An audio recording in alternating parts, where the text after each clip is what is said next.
So, Mark, how did you get here in Belgrade and when the cooperation with Nikola started? I met Nick Lonchar. It had to be 2 or 3 years ago. We saved the Tesla Science Center with a crowd fund. I had heard about Nick for years because he was trying to be as supportive as he could through the Tesla Science Foundation to our board as they endeavored to start a museum. And I got more involved and reached out to Nick because we had to create one of our first exhibits in our hometown to kind of brand the museum. And we collaborated on that exhibit, and we were able to take some of his exhibit that he's created and showcase it to brand Tesla. And we realized very quickly that the Tesla Science Foundation and the Tesla Science Center working together helps to put Tesla in the light that he needs to be put into and to educate people throughout the United States. Obviously, we want to do that around the world. So Nick Lancha has a number of contacts here in Belgrade, Serbia. There's a huge amount of support for our effort in New York, here in Belgrade. So this has been a long time coming of Nick making some introductions to people that want to get involved with our effort. But you keep going on with Tesla and story about Tesla.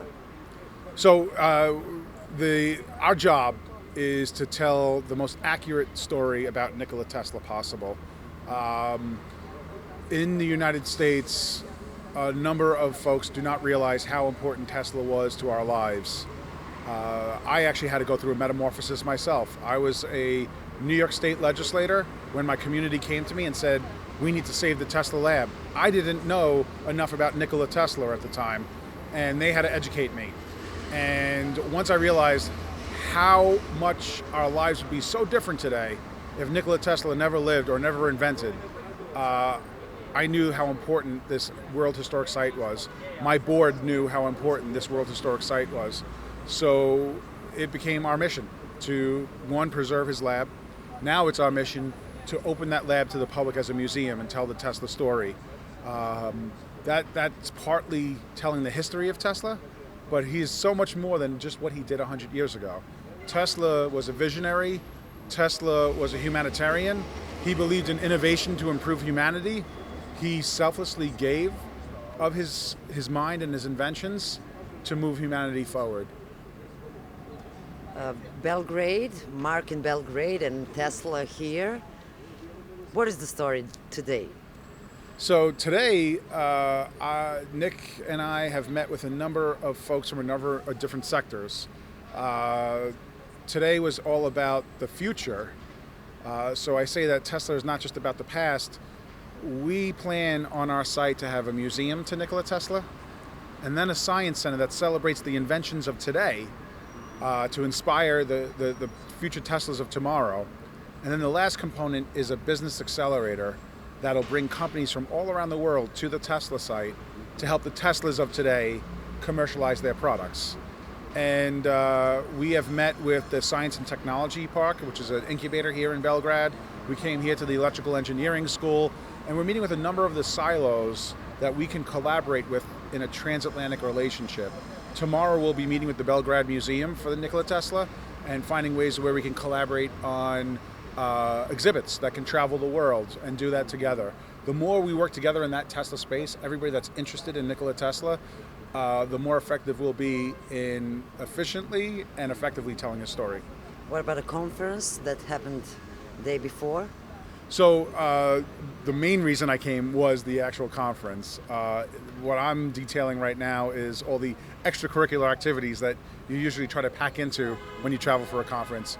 But yesterday was the Tesla's People Conference here in Belgrade. Mr. Lanshaw from Tesla Science Foundation has been telling me about this conference for a number of years. I've attended his conference in January in New York City over the past few years. So it was a good opportunity to meet people here in Belgrade that are interested in Tesla in general, and then by translation interested in the project in New York. What do you think about students here of this faculty?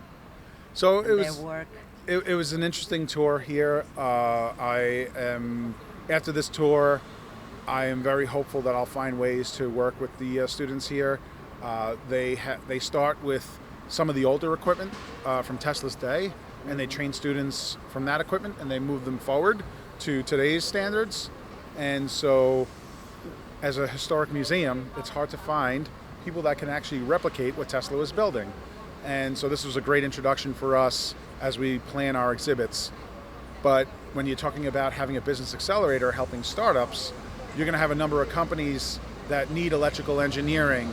And what I've learned in this tour of Belgrade and its innovation ecosystem, this is a great place for companies all around the world to source some of their engineering.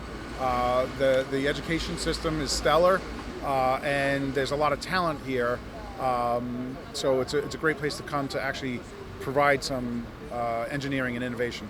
So one of the main things that we do as we travel the world for the Tesla Science Center is we need to raise another $15 million. So we raised enough money to save the property, and that cost $2 million. And we raised another $5 million on top of that.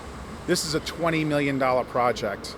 And so we are going to get started because we're confident that we will raise the funds necessary to restore his lab, open it to the public, house exhibits in it, and do what really Tesla deserves and provide a temple to tech in his old lab. But we need your help. And so if you can, donate, if you could donate funding, if you could donate talent, if you could make introductions for us, we are out there reaching out to the crowd that has helped us save the site. You helped us save it, now help us open it. On your way back to America, what will be the main line? I've been to Belgrade, I've been to Tesla's town. What are you going to say to your fellows or students or your friends?